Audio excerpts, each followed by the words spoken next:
안녕하세요. 이번 영상에서는 재혼에 대해서 이야기를 한번 해볼게요. 제가 이제 상담을 하다 보니까 재혼에 대한 걱정을 하시거나 어떻게 하면 재혼을 잘할 수 있을까 이런 궁금증을 가지신 분이 이런 내용으로 컨텐츠를 좀 제작해달라고 해서 그래서 제가 이번에는 재혼에 대해서 이야기를 한번 해볼게요. 재혼을 생각하고 있다면 특히 내가 아이 딸린 돌싱이라면 어떻게 해야 될까, 남녀에 따라서 자녀 있는 돌싱이 재혼을 할 때 어떻게 하면 이혼을 좀 덜 할 수 있을까에 대해서 이야기를 하면서 남자가 애가 있을 때 여자가 애가 있을 때 정말 결혼을 잘할 수 있을까 이런 내용에 대해서 한번 얘기를 해볼게요.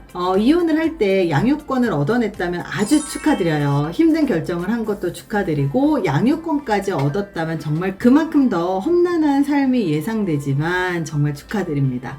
아마 아이를 데리고 이혼을 했을 때 재혼은 절대 하지 않을 거라고 생각을 아마 했을 거예요. 애들 때문에. 그래도 삶은 길고 사랑하는 사람은 만나는 게 인생이더라고요. 본래 결혼이라는 것은 서로 부족한 사람들끼리 만나서 서로를 도와주고 보완해서 사는 게 아닐까 생각을 합니다. 재혼을 할 때 아이 없는 싱글이 더 잘 살까? 남자 쪽에 아이가 있을 때, 여자 쪽에 아이가 있을 때, 혹은 둘 다 아이가 있을 때 이렇게 네 가지의 경우로 나눠서 이야기를 한번 해보려고 합니다. 그 첫 번째가 뭐냐면 남자, 여자 둘 다 아이가 없는 싱글일 때 재혼을 잘할 수 있을까에 대해서 이야기를 해볼게요. 사실 아이가 없는 돌싱의 경우는요, 그냥 결혼 생활을 경험했을 뿐이잖아요. 뭐 가볍게 생각하면 연애나 동거해본 경험이 있는 정도의 수준이라고 생각할 수도 있겠죠. 하지만 결혼 생활은요, 연애나 동거와 아주 큰 차이가 있습니다.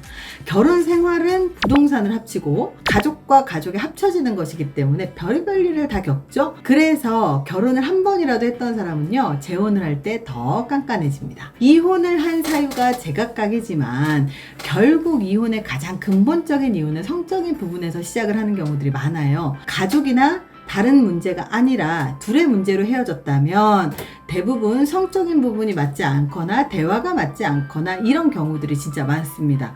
이렇게 성적인 부분이 맞지 않는 상태에서 다른 경제적인 문제나 대화의 문제 등이 불거지면 이혼으로 이어져요. 가장 기본적인 욕구 충족이 되지 않아서 다른 불만까지 극복하지 못하는 경우가 많죠. 아이가 없는 돌싱이 재혼을 생각할 때는 싱글일 때보다 더 까다롭습니다. 이혼을 한 사유가 트라우마가 되기 때문에 상대의 이혼 사유를 확인하는 게 진짜 중요해요. 특히 돌싱들은 속궁합이 맞지 않으면 재혼하지 않는다는 말을 하는 사람들이 정말 많아요. 즉 자녀가 없는 돌싱은 속궁합 그리고 상대방 나의 이혼 사유가 되는 그 문제가 충돌이 없다면 재혼 후에 훨씬 더 잘 살 확률이 높아져요. 한번 실패를 했기 때문에 다시 결혼 생활을 하면 실패했었던 부분을 시행착오 삼아서 더 잘 살게 되는 거기 때문입니다. 자, 그렇다면 두 번째, 남자가 아이가 있는 경우, 남자가 아이가 있는 경우 혹은 여자가 아이가 있는 경우 누가 더 잘 살까요? 일반적으로 둘 중에 한 명만 자녀가 있을 때는요, 남자가 아이가 있고 여자가 초혼이거나 아니면 여자는 아이가 없을 때 재혼하면 문제없이 결혼 생활을 잘 이어나갑니다. 그 이유는요, 경제력 때문이에요. 부부관계에서 아이를 낳으면 보통 아이 양육 때문에 직장을 그만두는 경우가 많죠. 물론 직장을 그만두지 않는 워킹맘의 경우도 일도 하면서 양육까지 혼자 해온 경우도 있겠죠. 하지만 재혼을 해서도 이런 전통적인 가정에 남자는 돈을 벌고 여자는 돈을 벌지 않는다라고 하는 가정의 방식이 생각 외로 변하지 않는 경우가 많아요. 의외로 20대나 30대에도 남자가 돈을 벌어오고 여자는 살림만 한다는 되게 고루한 생각을 갖고 있는 사람들도 있어요. 재혼을 했을 때 남자가 자녀가 있는 경우 남자는 자기가 돈을 벌어오기 때문에 큰 문제가 되지 않아요. 내 자식이니까 내 아이에게 들어가는 돈이 아깝지 않잖아요. 그래서 내가 벌어서 양육하는 거에 대해서는 거부감이 없어요. 아이 한 명 키우는데 돈이 많이 들어가잖아요. 물론 재혼해서 성인 여자 한 명이 더 들어오면 식비나 생활비나 용돈이 들어갈 수 있겠지만 그래도 아이를 케어해주는 전문 도우미들한테 월급 주는 돈보다는 적게 들어가요. 남자가 본인 아이를 다 케어했다고 하더라도 아이를 키우는 게 얼마나 힘든지 그 경험을 한 남자이기 때문에 재혼을 해도 아내가 어지간히 못하지 않는 이상 불만이 생기지 않아요. 왜냐하면 남자가 케어하는 것보다 여자가 대신 케어해주면 나는 그 사이에 쉬거나 다른 일을 할 수 있으니까. 그래서 웬만하면 이런 경우는 문제가 생기지 않아요. 남자의 자녀가 아들일 경우하고 딸일 경우도 또 달라져요. 남자의 자녀가 초등학교 5학년 이상만 되잖아요. 그럼 자기의 의견을 명확하게 말하기 때문에 꽤 많은 변수가 됩니다. 남자의 자녀가 아들일 경우에는요, 아버지의 재혼에 크게 거부감이 없어요. 특히 남자의 특성상 아버지가 한다고 하면 불만이 있던 없던 그냥 따르는 경우가 많아요. 하지만 아이가 딸일 경우는 아빠의 재혼을 진짜 극렬하게 반대할 가능성이 굉장히 높고요. 또 여성의 특성 중에 하나가 시기와 질투가 있어요. 딸이 만약 시기와 질투가 있을 경우, 뭐 시기와 질투가 없는 여자도 있기 때문에, 만약에 딸이 시기와 질투가 있을 경우에는요, 새엄마와 아빠 사이를 이간질 할 수도 있고, 재혼 직전에 딸의 반대 때문에 재혼을 못하게 될 수도 있습니다. 자, 이렇게 남자가 자녀가 있고 자녀가 딸이냐 아들이냐에 따라서 달라지죠. 그렇다면 반대에 여자가 아이를 데리고 올 경우, 그리고 아이가 딸이냐 아들이냐에 따라서 어떻게 달라지느냐에 대해서 얘기해 볼게요. 세 번째, 여자가 아이가 있는 경우가 있어요. 여자가 자녀를 데리고 재혼을 하는 경우가 있죠. 물론 이혼을 할 때 양육비를 받기도 하지만 못 받는 사람들이 훨씬 더 많아요. 여자가 혼자 아이를 키우는 것이요, 양육비를 받는 걸로 절대 해결되지 않아요. 이혼할 때 아무리 양육비를 받기로 결정이 되었어도요, 양육비를 제대로 보내는 남자들은 진짜 괜찮은 남자들이에요. 근데 많은 전 남편들은요, 이혼한 여자한테 양육비를 지급하지 않아요. 오죽하면 배드파파라는 사이트가 있을까요? 그래서 아이를 데리고 이혼을 한 여성들은요, 대부분 직장이 있는 워킹맘일 가능성이 높습니다. 재혼을 할 때 여자가 아이가 있는 게 뭐가 문제인가 싶을 거예요. 근데 여기에서도 전통적인 가부장적인 사고방식이 문제가 될 가능성이 높습니다. 여전히 남자가 돈을 벌어오죠. 물론 여자도 돈을 벌어와요. 처음에 사랑이 불타올라서 결혼을 했을 때는 남자나 여자나 모두 상대 자녀까지 나의 자식이라고 여기면서 재혼을 해요. 중요한 건 조강지처던 재혼을 했던, 돈을 벌어서 가족을 먹여 살리는 입장에서 남자는요, ATM이 된 것 같은 기분이 드는 거는요, 어쩔 수가 없는 것 같아요. 아이 한 명 키우는데 돈이 얼마나 많이 들어가는지 아시잖아요. 함께 부부가 아이를 낳아서 내 친자식한테 돈이 들어가는 것은 힘들어도요, 내 자식이잖아요. 그래서 감당해야 된다는 책임감을 갖고 있어요. 근데 만약에 친자식이 아니라 재혼한 아내가 데려온 자식이라면 어떨까요? 처음엔 내 자식이라고 받아들이지만 그렇지 못할 가능성이 높겠죠. 물론 정말로 괜찮으신 정말 좋은 가정은요, 시간이 지나도 내 친자식이 아닌데도 친자식처럼 생각하고 키우는 가정도 많아요. 하지만 모든 가정이 그러지는 못할 수 있거든요. 그래서 아이가 있는 아내의 경우는 자신이 아이를 키우는 것에 대한 책임을 갖고 자신의 경제력으로 아이를 키운다고 생각하고 재혼을 하는 게 훨씬 좋아요. 요즘 같은 시대엔 더 그렇습니다. 보통 남자들이 사랑에 빠지고 결혼을 결심할 때는 여자의 모든 것을 포용할 수 있다고 생각을 해요. 그리고 여자에게 일하지 않아도 된다고 큰 소리치기도 하고, 아이도 남자가 친자식처럼 키운다고 말을 하기도 해요. 근데 그 말을 찰떡같이 믿고 직장을 그만두잖아요. 그러면 시간이 지나서 서로 갈등이 생길 수밖에 없어요.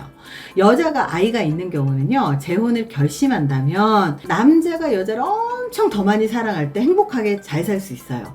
여자의 자녀가 아들일 경우, 딸일 경우도 한번 봐야 되는데요. 여자의 자녀가 아들일 경우는 오히려 새아버지와 잘 지낼 가능성이 높아요. 남자의 마음은 남자가 안다고, 만약 새아버지가 아내의 아들과 남자 대 남자로서 대화가 통하고, 그리고 함께 놀러 다니거나 놀이거리가 통하잖아요. 그러면 오히려 훨씬 더 이 커플이 헤어지지 않고 잘 살 가능성이 높아요. 하지만 여자의 자녀가 딸일 경우에는요, 장담하기가 어려워요. 딸의 성향에 따라서 새아버지를 잘 따를 수도 있고 새아버지를 싫어할 수도 있고 반항할 수도 있어요. 아이들의 성별에 따라서, 성향에 따라서 변수가 굉장히 많습니다. 자, 그렇다면 세 번째입니다. 재혼하는 사람 둘 다 아이가 있는 경우. 안타깝게도 이 경우가 이혼 확률이 가장 높더라고요. 재혼한 부부가 아무리 서로 사랑하더라도 자녀의 문제는 어쩔 수가 없는 경우가 많더라고요.